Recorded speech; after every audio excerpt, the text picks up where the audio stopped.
Hello Akash, good day.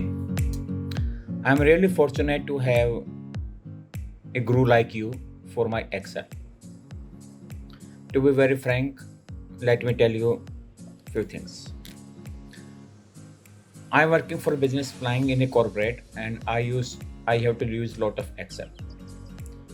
Being a 55-year-old guy who has seen computer for the first time in 1997, I'm not comfortable with the ease and the fineness of the and as well as the speed of the Excel. Some basic day-to-day function I do, which I learn from my colleagues, from my seniors, from my juniors. Basically, we looks appendix. Then this Corona introduced the concept of online coaching. I thought I should also go for that. Through the surfing, I found the Willntrix, and from Willntrix, I got you. You have really been a marvelous to us. First of all, you are a good human. You know the sensitivity of the other guys. You keep the regard of his age as well as his knowledge.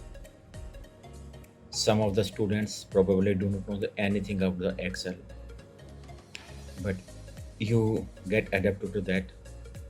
You take the speed, which is well versed, and from the courtesy of you, I learned so many functions of the Excel. I got interest in the Excel. Right from the keyboard shortcuts, you navigated through VLOOKUP, which is normal, then difference between VLOOKUP and HLOOKUP, index, offset, indirect, choose, logical function. So far, not clear with the logical function, but by with you now able to clear the logical functions. Then graphs, slicer, dashboard. You are really good. I give you full marks as well as I do encourage the other student to opt for you. Well done. Keep going. Stay happy and healthy. Thank you.